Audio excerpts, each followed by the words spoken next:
Tirando de la lengua, sesión de martes 26 de diciembre. Vamos a profundizar hoy en la enseñanza y el aprendizaje de lenguas adicionales. Y nos vamos a detener, nos vamos a fijar especialmente en los errores. Y lo vamos a hacer desde un punto de vista eminentemente práctico. Hablamos con Natalia Alarcón, profesora asociada de la Universidad de Castilla-La Mancha, coordinadora del área de L, Español como Lengua Extranjera, del Centro de Lenguas, y coordinadora académica del programa Español en Toledo de la Fundación General de la Universidad de Castilla-La Mancha. Natalia, ¿qué tal? Buenas noches. Hola, buenas noches. ¿Qué tal? Bueno, nos vamos a fijar inicialmente, o a lo largo de toda esta sesión, en el mensaje que nos da el error, ¿no? Eso es, sí. Para ello, pues primero vamos a hablar de la tipología, del error, de la información que nos da sobre la competencia comunicativa de las personas que están aprendiendo un idioma, y después, esa parte más teórica, pasaremos, como dices, a un análisis más práctico y espero que más útil para las personas que estudian segundas lenguas, ya que vamos a ver algunas pautas sobre cómo debe abordarse el error en la clase de segundas lenguas. ¿Sí? Ya veíamos en alguna anterior sesión, en alguna charla anterior contigo, que hay errores más o menos esperables o más o menos predecibles, ¿verdad? Eso es, así es. Son errores que forman parte de la fase de interlengua en la que se encuentra el aprendiz en concreto. Eso es, veíamos en concreto el caso de los estudiantes de nivel A2 de español, que es esperable, es predecible, se sabe que va a haber un periodo de su interlengua en el que cometan el error de confundir las formas fui y fue, en un enunciado del tipo como ayer fue a Madrid. Luego ya podemos entrar en una disquisición más profunda sobre errores que vosotros llamáis sistemáticos y no sistemáticos, ¿no? Eso es, esta sería como la parte más básica o fundamental de esa distinción. Los errores sistemáticos son los que acabamos de ver, los que forman parte pues del sistema, ¿no? Y nos revelan el nivel, la interlengua del aprendiz, de la persona que está estudiando, y por otra parte los errores no sistemáticos, que también son pues las faltas o un lapsus, un descuido, y que pueden cometer tanto los hablantes nativos como los no nativos. Por ejemplo, un error de este tipo podría ser el de la formación de un participio irregular del tipo veído en lugar de visto, ¿no? Como he veído o algo así. Bueno, ahora ya, por entrar en cada uno de ellos, agrupación, digamos, de los errores sistemáticos. Pues estos errores, según la hay muchas clasificaciones. Yo voy a presentar aquí muy general una de las más citadas, que es la de Susana Pastor Cesteros, y ella desde diferentes criterios establece, en primer lugar, desde el criterio lingüístico, indica que hay errores que pueden ser de adición o de omisión, como por ejemplo los que aparecen en enunciados del tipo Pedro gusta el fútbol, en lugar de a Pedro le gusta el fútbol. Errores de falsa colocación o de alteración del orden de palabras, que esto es muy común, como mi favorito cantante es, o de falsa selección e inadecuación en la forma elegida, como voy a clase a las 9 por la mañana en lugar de a las 9 de la mañana. También desde el punto de vista lingüístico, pues podemos entender errores podemos identificar, estos errores en función del nivel lingüístico. Pues tenemos errores de tipo fonético-fonológico, morfosintáctico, semántico, léxico y discursivo o pragmático. Eso en cuanto al criterio lingüístico. Luego, en segundo lugar, según las causas que lo provocan, pues podemos encontrar errores interlinguales, que son los que están motivados por la influencia de la lengua materna, como el que podría tener un anglófono que dice yo soy 20 años en lugar de yo tengo.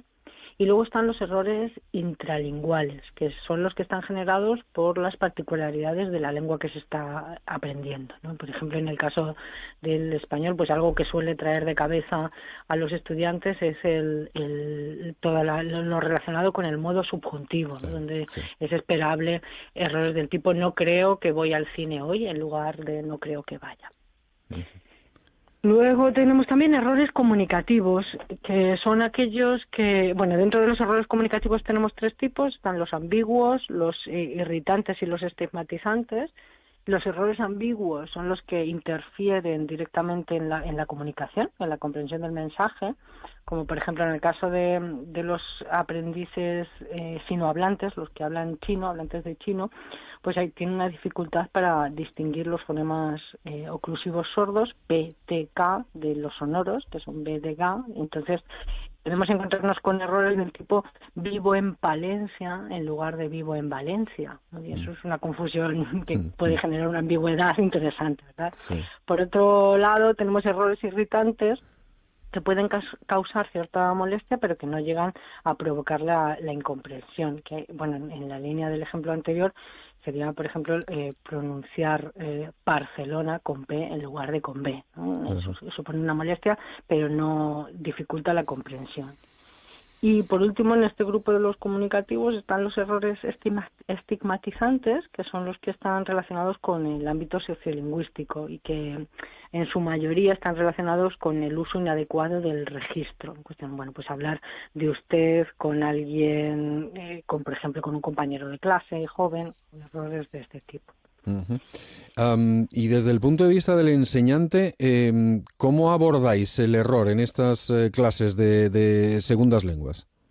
Bueno, pues lo interesante es reflexionar sobre qué se tiene que corregir, qué tipo de errores, aparte de esta clasificación más general que hemos visto, qué es lo que se corrige, ¿no? Y lo que se recomienda es que desde el punto de vista pedagógico, en sintonía con lo que hemos visto y lo que vimos sobre todo en la intervención anterior sobre la interlengua, pues lo fundamental es corregir aquello que el alumno puede comprender, o bien porque está por debajo de su nivel de interlengua, o bien porque está solo un poquito por encima, es decir, no mucho más, ¿no? Por ejemplo, si un estudiante, otra vez de nivel inicial, se arriesga a formular un enunciado complejo desde el punto de vista gramatical, como sería un enunciado condicional del tipo, si hubiera venido antes, habría conocido a Pepa, pues es probable que cometa múltiples errores, ¿no? Porque esa construcción está muy por encima del nivel A2, ¿no? En el que se situaría el estudiante. Entonces, para llegar a conocer estas estructuras, antes tendría que haber conocido otras, como por ejemplo cómo se forma el participio venido.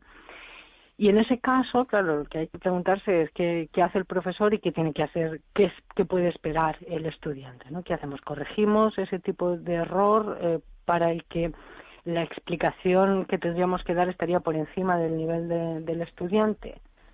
Pues bueno, la respuesta a lo que nos dice la evidencia científica es que depende, en primer lugar, de si el error ha aparecido en un texto escrito, ¿no? Si se trata de un texto escrito, pues el profesor puede ofrecer el enunciado correcto, corrige de manera explícita el enunciado y explicarle que de momento no le damos más detalles, aunque no pueda comprender la lógica que hay o las reglas que hay detrás de esa corrección, pero le advertimos de que más adelante se explicará, ¿no?, cómo se construyen este tipo de enunciados. Claro.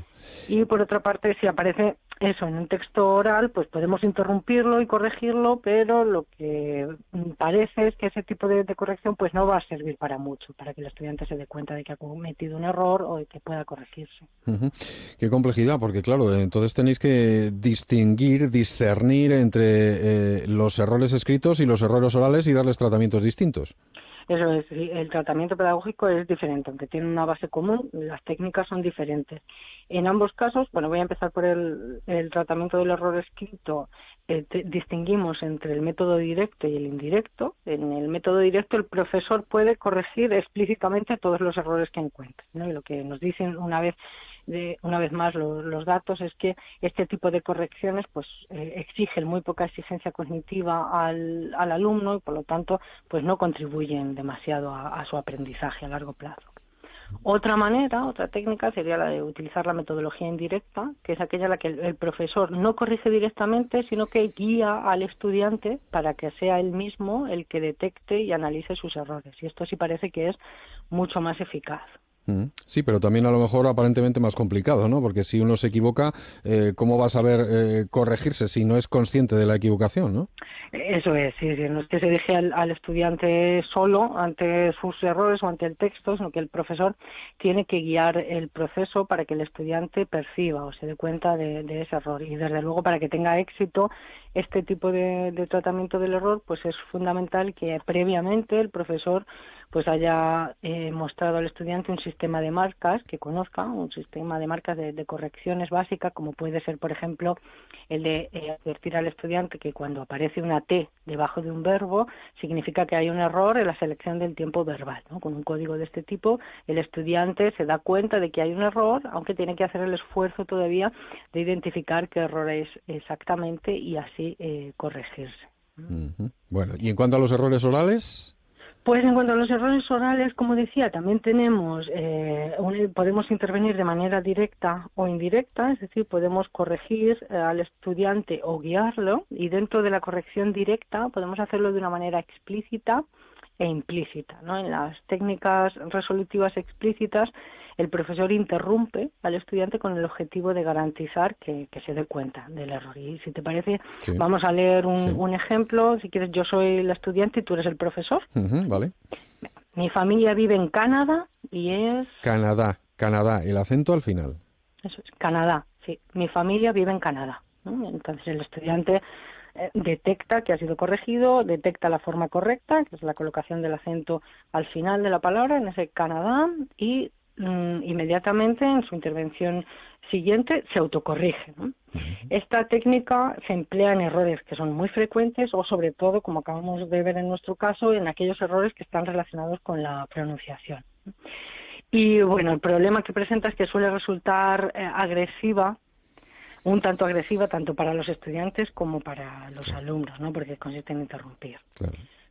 Por eso se prefiere la técnica resolutiva implícita, que es en la que el profesor corrige, pero sin que se note demasiado, ¿no? Vamos a leer, si quieres, este anuncio, este ejemplo también. Otro ejemplo. En mi país las personas se tocan la mano para saludar. Pues el estudiante, ahora la profesora le digo, sí, se dan la mano. En España normalmente se dan dos besos.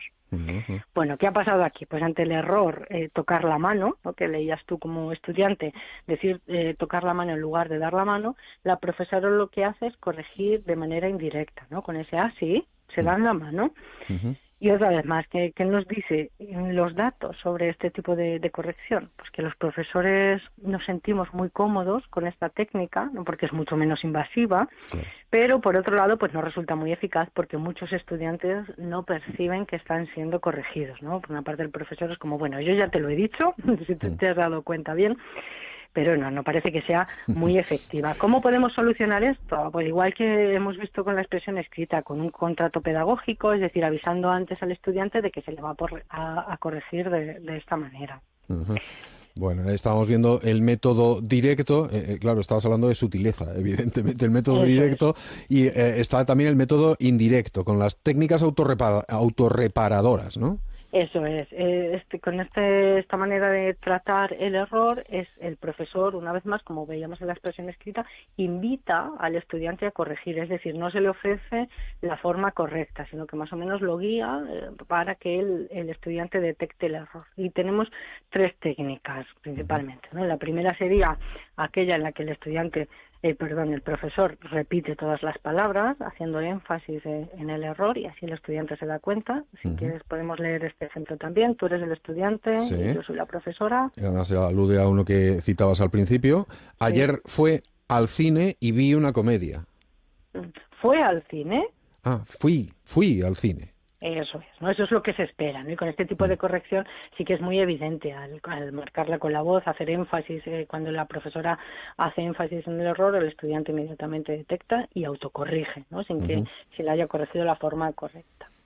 Otra técnica similar sería aquella en la que el profesor repite todo el enunciado y se detiene justo antes del error que ha cometido. Vamos a ver este ejemplo. Me gusta, viajo en tren. Me gusta viajar en tren. Eso es, ¿no? Como que se da cuenta. Estas dos son como muy sencillitas y una vez más también muy enfocadas a la pronunciación, errores de pronunciación. Y luego en tercer lugar tenemos una muy similar a la implícita que veíamos en el método directo, que sería aquella en la que el profesor introduce una reflexión metalingüística, ¿no? Por ejemplo, vemos este ejemplo. Soy muy nerviosa porque esta tarde tengo examen. ¿Sí? ¿Eres muy nerviosa? ¿Siempre o ahora? Yo creo que normalmente eres muy tranquila.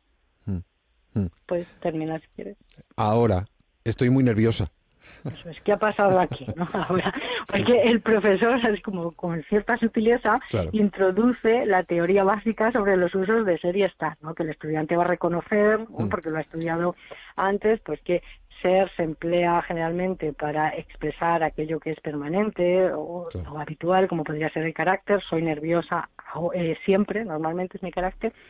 Y lo diferencia de estar, que se emplea para usos temporales, para hablar de los estados, ¿no? Como estoy nerviosa ahora.